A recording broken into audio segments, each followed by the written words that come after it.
akhirnya kita ambil unit itu ya kan, dengan harapan kita punya rumah setelah menikah. Tolong dilihat bahwa mereka ini adalah menyisihkan uang dari jerih payahnya untuk kehidupan masa depan mereka. Saya nggak peduli Bapak mau jual ini ke alam sutra, alam fana, kayak ya kan, alam gaib itu nggak ada urusannya sama kita.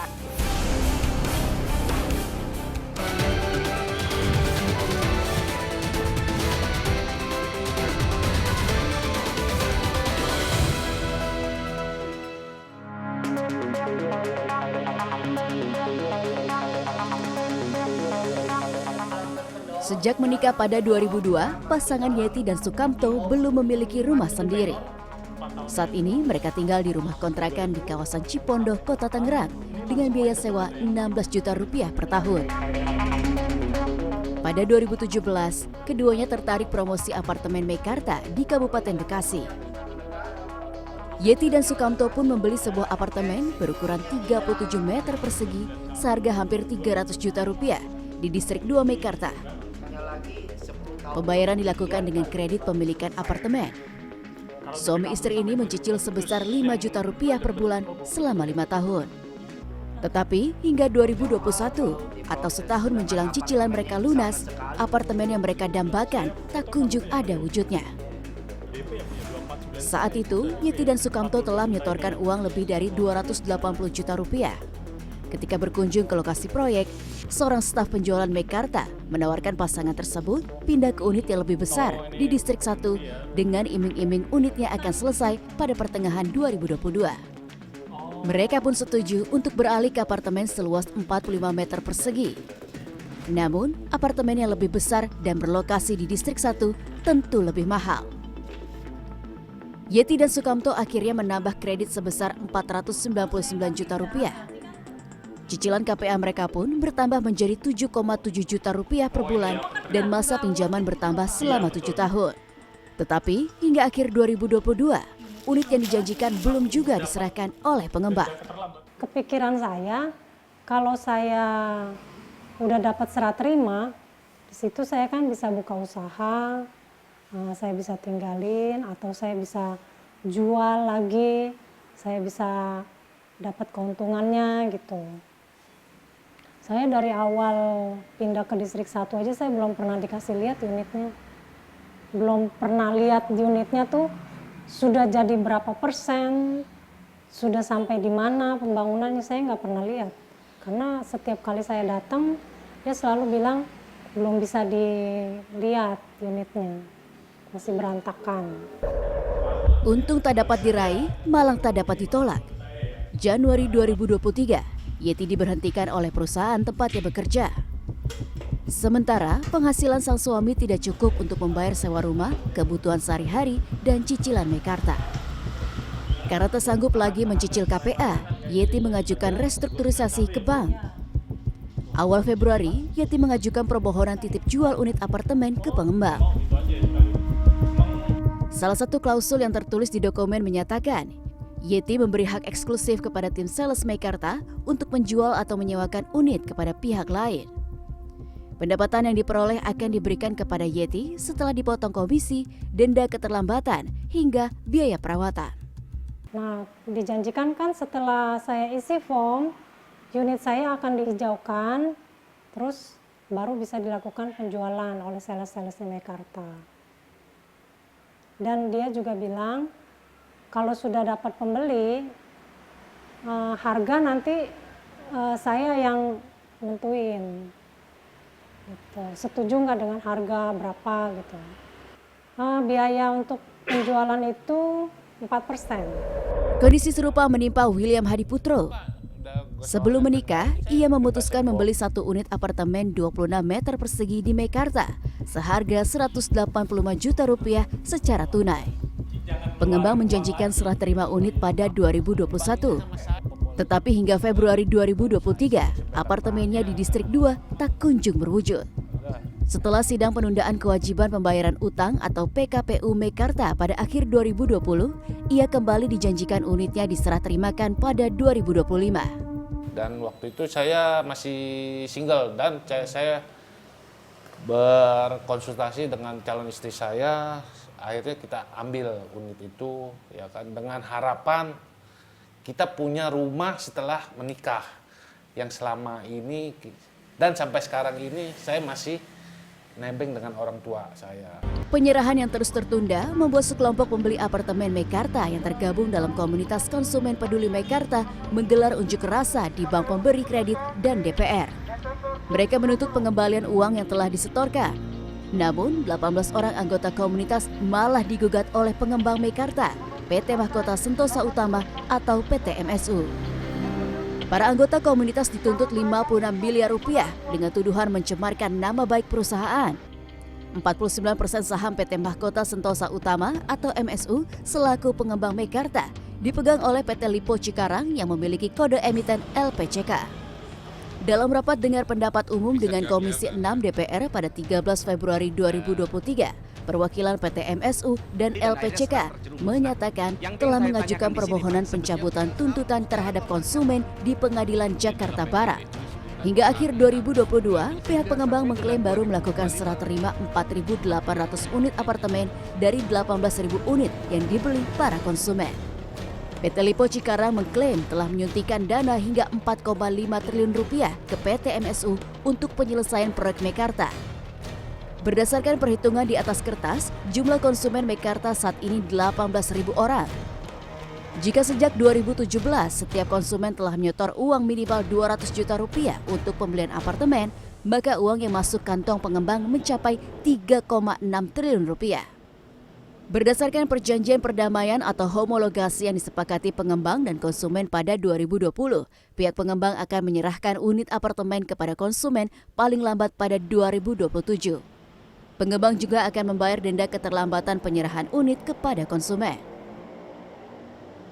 Di tahun 2000 pada saat terakhir deadline serah terima, Bapak akan menerima unit sebesar luas yang Bapak beli dengan nilai yang sudah lebih tinggi pada saat itu, dan Bapak akan menerima denda keterlambatan kompensasi tadi sebesar maksimum 5%. Salah satu pembeli apartemen di Meikarta, Michael Chua, menginvestasikan uang lebih dari 1 miliar rupiah untuk membeli 5 unit apartemen di distrik 2 dan 3 Meikarta. Setelah pembayaran lunas pada 2020, apartemen belum berwujud. Seperti Yeti dan Sukamto, ketika berkunjung ke lokasi proyek, ia juga ditawari untuk pindah distrik bila ingin segera mendapatkan unit. Akhirnya 2020 akhir saya ditawarin untuk relokasi. Untuk pindah distrik gitu ya? Yang 2-3 kata dia tuh pasti udah bakal lama banget kan. Satu aja, iya. Pindah, katanya dia janji 2021 akhir atau 2022 awal selesai. Perjanjiannya seperti itu? Iya, pertama salesnya bilangnya seperti itu. Serah terima gitu? Serah terima kata dia. Diajak saya keliling juga, kata dia emang udah mau jadi kan. Tapi selalu dijanji tahun depan. Pengembang Meikarta menyatakan saat ini hanya akan membangun distrik 1 dan distrik 2 dari 3 distrik yang direncanakan sebelumnya. Pengembang memberikan opsi pindah unit dan titip jual bagi konsumen yang menginginkan pengembalian uang. Jadi unit-unit ini tetap diperjualbelikan melalui secondary market namanya ya. Komunitas peduli konsumen Meikarta mengapresiasi langkah yang diterapkan oleh pengembang, tetapi mereka memberi catatan agar titip jual dilakukan dengan mempertimbangkan harga unit yang pantas serta batas waktu realisasi. Di sisi lain, pengacara yang mendalami masalah hukum properti Muhammad Joni menilai ketiadaan unit merupakan hambatan utama dalam proses titip jual yang ditawarkan. Kalau ada titip, ada jual, berarti barangnya udah ada. Apakah barangnya sudah ada? Kan itu.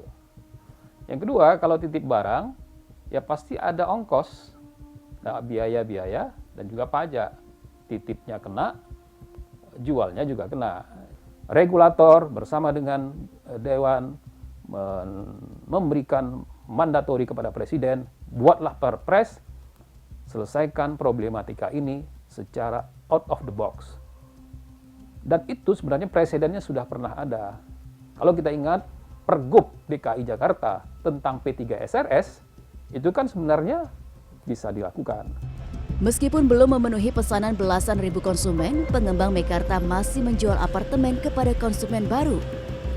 Pihak pengembang mengklaim unit yang dijual kepada konsumen baru merupakan unit sisa di tower yang sedang dibangun.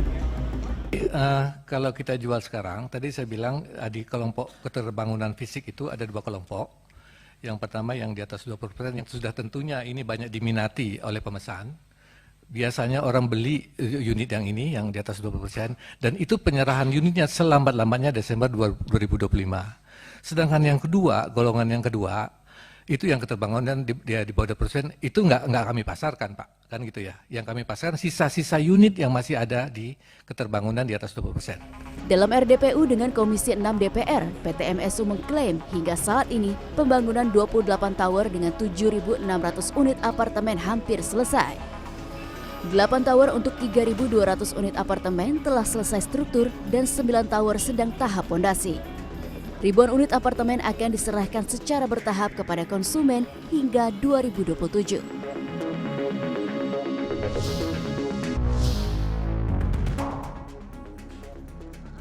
Ini Republik Indonesia, bukan Republik Lipo.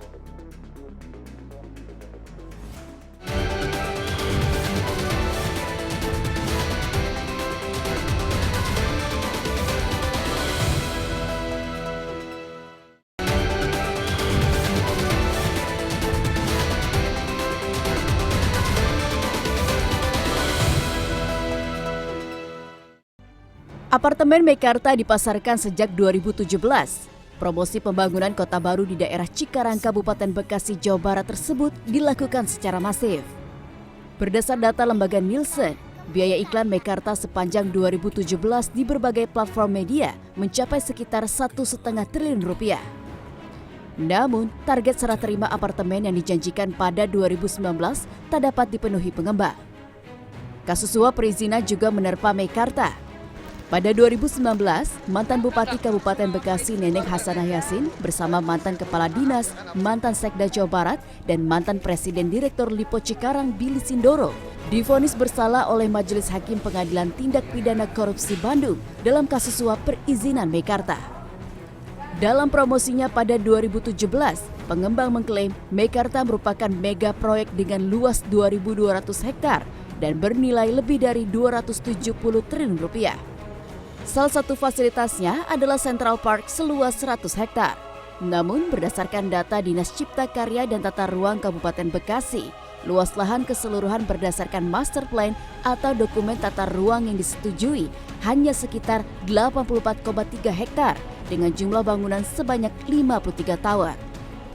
Sementara itu, menurut keterangan pejabat di Dinas Perumahan Rakyat, Kawasan Permukiman dan Pertanahan Kabupaten Bekasi hingga Jumat 17 Februari 2023, pihaknya belum pernah memperoleh pengajuan pertelaan atau keterangan perincian untuk Meikarta. Pertelaan harus diajukan untuk pembuatan akta pisah yang merupakan syarat terbitnya sertifikat hak milik satuan rumah susun bagi konsumen. Walaupun pihak pengembang berjanji mematuhi putusan homologasi bahwa penyerahan unit dilakukan paling lambat pada 2027, sejumlah anggota Komisi 6 DPR mengusulkan pembentukan pansus untuk kasus Meikarta. Ini Republik Indonesia, bukan Republik Lipo. Gak ada yang bisa ngatur-ngatur Republik ini. Ya, negara ini punya Republik Indonesia. Agar ini terang benerang, ya kita bikin pansus saja.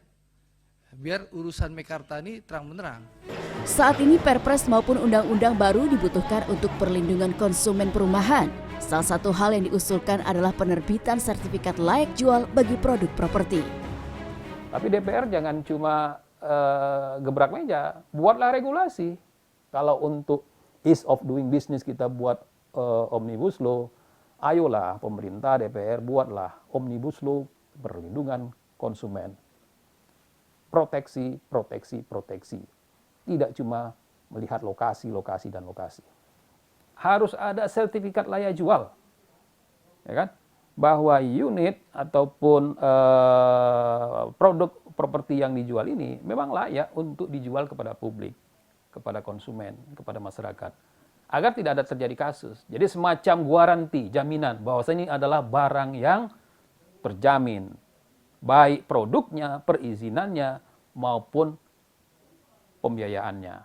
Kasus Meikarta bukan satu-satunya perkara jual beli yang bermasalah. Frans Sugiharto telah menyetorkan uang lebih dari 200 juta rupiah untuk pembelian 2 kafling tanah senilai 200 juta rupiah di Bufana Village Regency, Tangerang, Banten pada 2019. Setelah 3 tahun berlalu, pensiunan pegawai BUMN perminyakan tersebut belum menerima apa yang menjadi haknya karena pihak pengembang ingkar janji. Kompleks perumahan tak pernah dibangun. Sampai awal 2023, Frans hanya menemukan hamparan lahan kosong yang ditubuhi rumput tinggi di area tersebut. Tolong dilihat bahwa mereka ini adalah menyisihkan uang dari jerih payahnya untuk kehidupan masa depan mereka. Saya harap pengembang ini juga terketuk hatinya untuk dapat mengembalikan semaksimal mungkin bagi mereka, terutama yang sangat membutuhkan. Sebelum berubah nama menjadi Buvana Village Regency, kompleks perumahan yang berlokasi di Desa Cikasungka, Kecamatan Solear, Kabupaten Tangerang, dipasarkan sejak 2016 dengan nama Ayana Village Regency. Dalam brosurnya, pihak penjual menjanjikan rumah sebanyak lebih dari 1.500 unit dengan luas tanah 60 hingga 96 meter persegi. Kisaran harganya antara 130 sampai 300-an juta rupiah per unit. Perumahan yang diklaim memiliki lokasi strategis karena berjarak sekitar 100 meter dari stasiun 3 Raksa itu, dilengkapi berbagai fasilitas seperti kolam renang, rumah ibadah, taman, medical center, fasilitas pendidikan, hingga area pertokoan. Konsumen lain bernama Budiwang tertarik dengan promosi pengembang tersebut. Ia pun membeli 2 unit ruko. Dalam proses transaksi, Budi dan beberapa konsumen lain melakukan pembayaran secara langsung kepada pengembang, baik melunasi langsung maupun bertahap tanpa melalui KPR Bank. Karena ruko tak kunjung dibangun setelah bertahun-tahun, Budi melaporkan pengembang ke DPRD Kabupaten Tangerang pada Agustus 2022. Saat pertemuan, Budi baru tahu ternyata pihak pengembang tidak pernah mengurus perizinan pembangunan secara lengkap. Saya beli rukonya sekitar harga, saya ambil 2 unit ruko, 1 cash, 1 cash bertahap. Jadi saya sudah masuk uang sekitar 720-an kurang lebih. Itu saya tahu dari pertemuan dengan DPRD, sebagian besar yang berurusan dengan perizinan datang dan dinyatakan memang izinnya nggak ada. Cuma ada izin prinsip dan itu sudah mati. Dari situ saya baru yakin bahwa ini kita merasa tertipu nih. Karena jual rumah tapi kok izinnya belum ada. CNN Indonesia menemukan pengembang pernah mengajukan konfirmasi ruang ke Dinas Tata Ruang Kabupaten Tangerang pada 2017. Setelah konfirmasi tata ruang diperoleh, PT Sukses Indonesia Anugrah Property selaku pengembang Buvana Village Regency mengajukan izin prinsip ke DPMPTSP atau Dinas Penanaman Modal dan Pelayanan Terpadu Satu Pintu sebanyak 2 kali, yaitu pada 2017 dan akhir 2019. Izin prinsip hanya berlaku selama 6 bulan. Izin prinsip pun bukan satu izin yang memang dia boleh melakukan penjualan kepada masyarakat. Belum, itu baru izin dasar sekali. Dia harus ada step berikutnya, harus memang ditempuh. Izin prinsip, izin lokasi, nanti dalam izin lokasi nanti juga dia akan mengajukan IMB, ada persyaratan lagi yang memang harus dipenuhi. Izin prinsip PT Sukses Indonesia Anugrah Property telah habis masa berlakunya pada pertengahan 2020. Hingga awal 2023, PT Sukses Indonesia Anugrah Property tidak pernah lagi mengajukan izin prinsip. Pengambilan dari tanda tangan PPDB, tapi karena tidak berizinnya.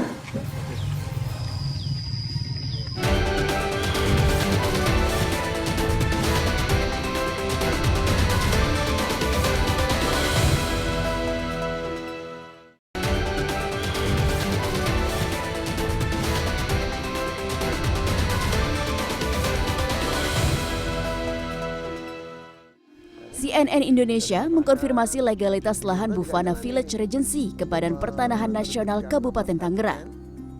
Pihak BPN membenarkan pengembang pernah mengajukan pertek atau pertimbangan teknis yang merupakan dasar penerbitan izin lokasi dan pembebasan lahan warga pada 2020. Namun, pengembang tidak pernah menindaklanjuti proses pembuatan sertifikat lahan atas tanah yang diklaim sebagai lokasi perumahan. Nah, kalau di lapangan kebetulan saya pernah ke lapangan, meninjau langsung ke lapangan, hanya sebagian kecil dari 25 hektar itu yang sudah di cat and fill, sebagian kecil aja, mungkin sekitar 1 hektar lebih lah, itu baru cat and fill. Dan itu juga kami cek juga, Nah, dengan tim pengukuran kami petakan dari data yang ada di lapangan, kami petakan di kami, itu belum ada sertifikatnya sampai sekarang ini. Meskipun tak memiliki sertifikat lahan, izin mendirikan bangunan ataupun perizinan yang lengkap, pengembang Bufana Village Regency berani melakukan penjualan rumah, ruko, dan kaveling kepada konsumen. Tetapi rumah dan ruko yang mereka jual hanyalah gambar-gambar di atas kertas dan brosur tanpa wujud yang nyata di lapangan. Untuk menarik minat konsumen, pengembang membangun gapura dilengkapi pos keamanan dan sebuah rumah contoh berukuran 36 meter persegi. Setelah menerima pengaduan konsumen dalam rapat dengan DPRD, pemerintah daerah Kabupaten Tangerang pada awal September 2022 menyegel lahan proyek perumahan Bufana Village Regency. Ya, salah satunya supaya tadi warga, masyarakat kabupaten dan sekitarnya tidak tertipu lagi. Kalau ini betul tidak berizin. Penyegelan ini bukti bahwasanya ya Bufana ini betul-betul tidak ada izinnya. Dan ketika ada pemasaran terkait perumahan ini bodong. Karena tidak berizin. Gitu. Karena biar tidak ada korban-korban. Tidak ada korban-korban lagi. Kasihan juga masyarakat. Kerugian tak hanya diderita konsumen, tetapi juga kontraktor yang menjadi rekanan pengembang. Pada pertengahan Desember 2021, sebuah perusahaan kontraktor mendapat kontrak kerja cut and fill di lahan seluas sekitar 16.000 meter persegi atau sekitar 1,6 hektar di lokasi Bufana Village Regency. Pekerjaan yang dilakukan antara lain melakukan pengukuran dan meratakan lahan, hal yang biasa dilakukan pada tahap awal konstruksi. Pekerjaan telah diselesaikan pada Januari 2022. Namun, hingga setahun setelah pekerjaan selesai, tagihan senilai lebih dari 1,2 miliar rupiah tak kunjung dibayarkan oleh pihak pengembang. Akhirnya disepakatilah untuk pekerjaan tersebut, di mana per 20% kita bisa ajukan invoice, 20% lagi invoice seperti itu, Pak. Nilai kontrak itu di 1,3 ya, Pak. Itu dari beberapa tahap pekerjaan, dari pembersihan, perapihan, sampai dengan pematangan. Pembayaran yang sudah kita terima itu kurang lebih baru sekitar 30 jutaan, Pak, yang sudah kita terima untuk proyek tersebut. Jadi masih ada sekitar outstanding di 1,2 M. Seorang pembeli bernama Meliana pada 2016 mengeluarkan uang senilai lebih dari 230 juta rupiah untuk memborong 5 unit kaveling tanah di kawasan Ayana Village Regency, yang kemudian berubah nama menjadi Bufana Village Regency.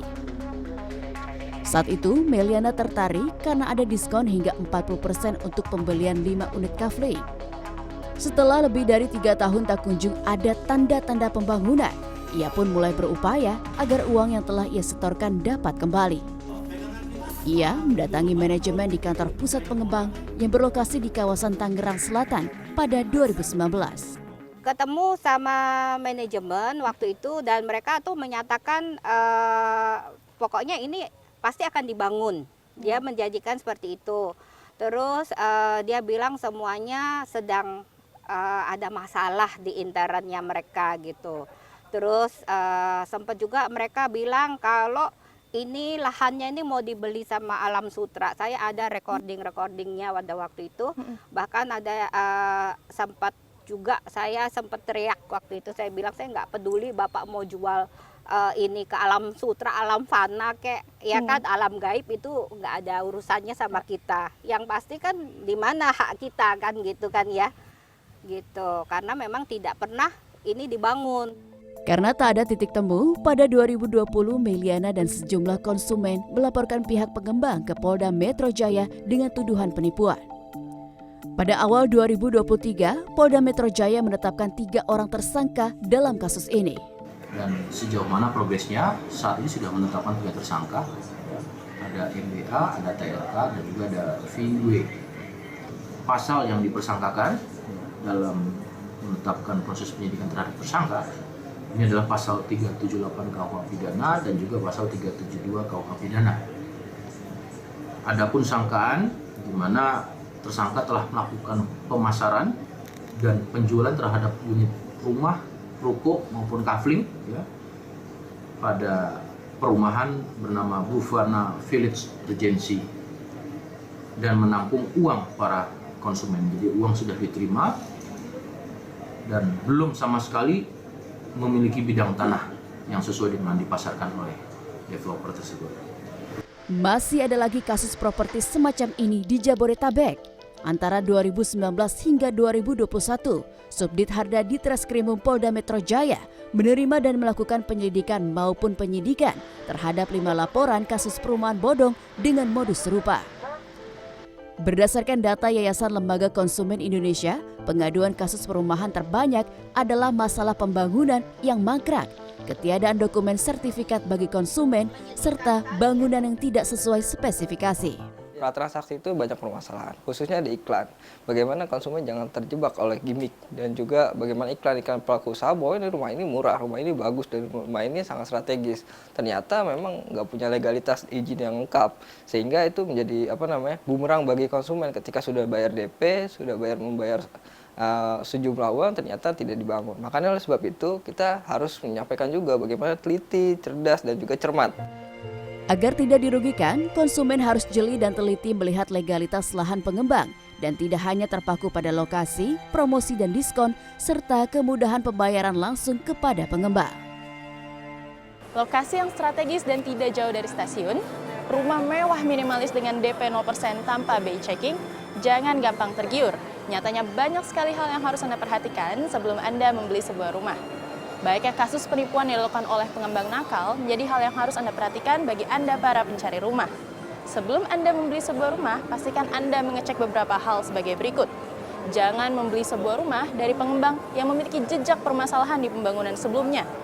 Lalu Anda harus memastikan dokumen lahan legalitas pengembang dengan mendatangi BPN maupun Dinas Tata Ruang setempat untuk mengecek izin mendirikan bangunan maupun sertifikat tanah.